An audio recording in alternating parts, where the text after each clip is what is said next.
Assalamualaikum warahmatullahi wabarakatuh. Salam dan bahagia. Saya Nik Ayu Kartika, CGP Angkatan ke-9 Jakarta, akan berbagi mengenai tugas modul 1.1a.8 koneksi antar materi, yaitu kesimpulan dan refleksi pemikiran Ki Hajar Dewantara.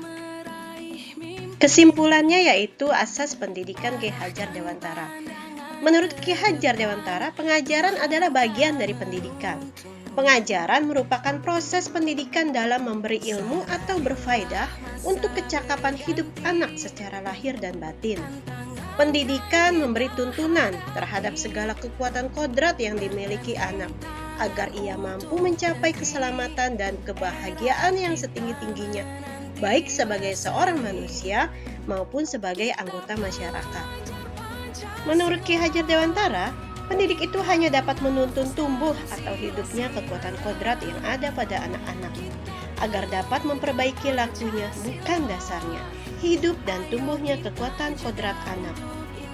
Pendidikan anak berhubungan dengan kodrat alam dan kodrat zaman. Kodrat alam berkaitan dengan sifat dan bentuk lingkungan di mana anak berada, sedangkan kodrat zaman berkaitan dengan isi dan irama. Budi pekerti merupakan keselarasan atau keseimbangan hidup antara cipta, rasa, karsa, dan karya. Budi pekerti melatih anak untuk memiliki kesadaran diri yang utuh untuk menjaga dirinya dan kemerdekaan orang lain.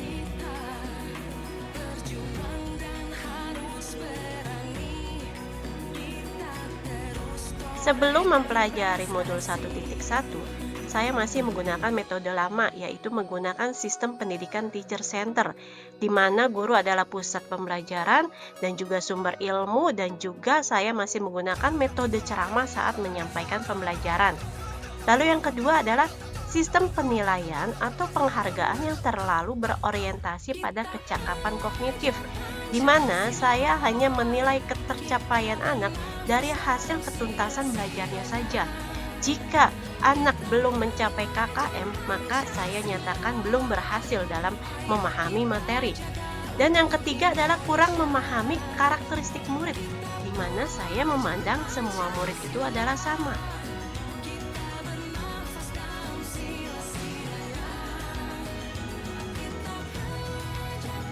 Setelah mempelajari modul 1.1, saya menyadari proses pembelajaran harusnya yaitu pembelajaran yang menyeluruh, yaitu di mana tidak hanya mengajarkan kecakapan kognitif saja, namun juga pendidikan sosio-emosional dan juga pendidikan afektif, budaya, sosial, psikomotor, dan juga spiritual.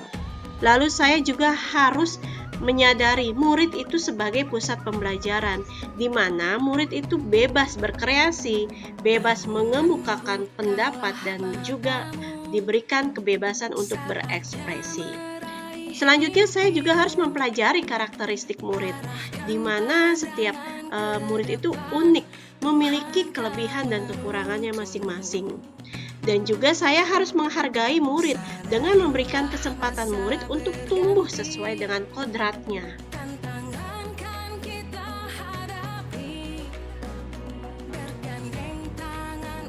Yang akan saya terapkan dalam pembelajaran agar sesuai dengan pemikiran Ki Hajar Dewantara, yaitu menciptakan lingkungan belajar yang kondusif dan menyenangkan sehingga murid berani bertanya dan berpendapat ketika ingin mengetahui sesuatu sesuai dengan metode student center.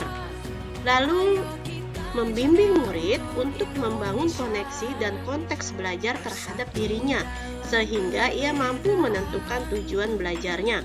Di sini guru adalah menuntun bukan menuntut, dan juga berusaha menjadi teladan. Yang ketiga adalah menerapkan pembelajaran abad ke-21, yaitu berpikir kritis, kreatif, komunikasi, dan kolaborasi. Di sini sesuai dengan metode memerdekakan murid. Semoga video ini dapat menginspirasi Bapak dan Ibu. Salam dan bahagia Bapak Ibu. Terima kasih.